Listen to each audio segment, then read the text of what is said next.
Tu ne peux pas naître avec des véhicules, avec des entreprises. Voilà pourquoi Dieu permet qu'on vienne au monde nu, aveugle et sourd. Quelqu'un peut dire Amen. Amen. Je vais pas te dire parce que je vais orienter ta prière. Et maintenant, quand tu viens au monde, les dépôts des énergies positives avec laquelle tu es né vont commencer à tirer dans ces choses. Pour que ta position initiale dans l'éternité soit matérialisée sur la terre après ta naissance. Alors que pour que cela n'arrive pas, regardez les méthodes du monde des ténèbres. Ils vont tout faire pour te mettre en contact avec un serviteur de Satan. Par les rapports sexuels. Ils vont commencer à te dévitaliser tes énergies vitales. Et automatiquement l'énergie qui était à 100 degrés va commencer à descendre. Abaisser jusqu'à un point où elle ne sait plus attirer les bonnes choses, les bonnes personnes. En toi, il y a un dépôt de bonnes énergies. C'est pour cela Paul dira à Timothée, garde les dépôts que tu as reçus. Quand tu es une étoile, il y a des dépôts d'énergie positive en toi. Voilà pourquoi Joseph refusa de coucher avec la femme de Potiphar. Parce que la femme de Potiphar était aussi une déesse. Dans le monde des esprits, elle était considérée comme une divinité aussi. Et lorsqu'elle a vu les énergies que Joseph dégageait, la Bible dit à cause de la grâce qui était dans Joseph, tous les biens de Potiphar prospéraient. Maintenant, la femme de Potiphar connaissait les lois de l'esprit. Voulait contracter des rapports sexuels avec Joseph dans le but de transférer ses bonnes énergies en elle. Si le diable veut prendre quelque chose en toi, il en fera un serviteur du diable pour te dépouiller de tes énergies.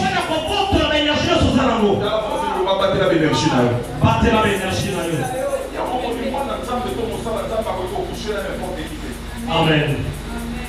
Très bien.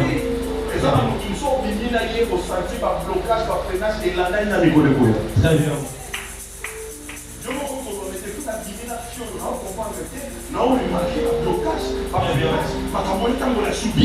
Très bien. Parce que au travers de ces contacts, il t'a dévitalisé. Il t'a dépouillé. Tes énergies. Rien ne peut plus marcher. C'est ça qu'on appelle les transferts des énergies. La séance que nous avons étudiée à l'époque nous apprend ceci. Une énergie libérée ne peut ni se perdre, ne peut ni se détruire, mais elle se transfère d'un corps à un autre corps. Au travers des actes sexuels. Parce que la sexualité est un transfert énergétique. Quelqu'un peut avoir des infections non biologiques, mais des infections spirituelles. Et quand tu couches avec lui, ces infections-là vont te dévitaliser, vont te dépouiller, absorber tes énergies. Lorsque la femme de père des sang avait touché le pan de la robe de Jésus, la Bible précise que c'était une femme impure. Elle était pleine de pureté, pleine d'énergie négative. Jésus n'a pas touché avec elle. Mais le simple fait qu'elle est entrée en contact avec Jésus, les autres aveugles touchaient Jésus. Rien n'était sorti. Parce qu'il n'était pas impur. Mais lorsque la femme qui avait un corps impur a touché Jésus, Jésus Jésus a dit, j'ai senti quelque chose quitter en moi. Très bien. Beaucoup ont perdu les énergies. Voilà pourquoi tu n'arrives pas à prier. Tu peux venir au culte, gesticuler, danser et crier, faire des déclarations. Mais tant que tu ne sais pas préserver tes énergies, tu seras dépouillé de ta vitalité. Très bien. Quelqu'un peut dire Amen. Amen. Et c'est ce qu'on appelle le vampirisme spirituel. Ce n'est pas avec un homme physique, ça peut être avec une entité spirituelle. C'est-à-dire, les esprits qu'on appelle les maris ou les femmes de Dieu. Il te donne des plaisirs dans les rêves et dans les songes pour que tu fasses en réalité. Ce sont les énergies dont il a besoin pour te rassailler.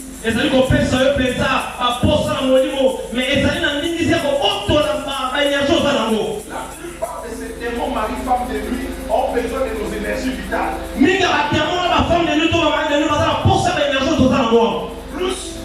Plus il a des relations sexuelles avec toi dans la nuit, plus tu lui donnes ce dont il a besoin et il devient de plus en plus puissant. Ce sont les sirènes des eaux. Les tactiques ou les mamiwata. Des fois ils tirent les eaux, ils revêtissent un corps physique, ils viennent sur la terre, ils entrent dans une boîte de nuit, dans une terrasse, pour séduire un homme, pour séduire une femme avec de l'argent. Dès que tu as un contact sexuel avec lui, il te dépouille de ton énergie vitale. Le problème avec beaucoup de chrétiens, c'est l'ignorance. Ils ne savent pas garder les dépôts. Un chrétien ne couche pas avec n'importe qui. Tu veux entretenir une relation amoureuse. Amoureuse entre guillemets. La première des choses dont tu as besoin, c'est le discernement. Tu peux connaître son état physique, mais tu ne connais pas son état d'âme. Beaucoup de chrétiens ont du mal à prier à cause de ces choses. Vous savez, dans le domaine des hôtels sataniques, chaque famille a un hôtel. Très bien. Dans toutes les familles, il y a des hôtels. Il n'y a pas une seule famille qui n'a jamais été infiltrée par les serpents. Très bien. Toutes les familles de la terre ont été infiltrées par les serpents. La première des familles qui a été infiltrée par les serpents, c'était la famille d'Adam et Ève. Et à partir de leur désobéissance, chacune des familles a été infiltrée par les serpents. Ce qui fait que dans chaque famille, il y a des hôtels. Un hôtel, c'est quoi? Un hôtel est une plateforme qui facilite ou favorise les échanges entre les deux mondes. Entre le monde visible et le monde invisible. Entre le monde qu'on voit et celui qu'on ne voit pas. Toutes les grandes transactions spirituelles, tous les grands échanges, tous les grands transferts se font sur des hôtels. Les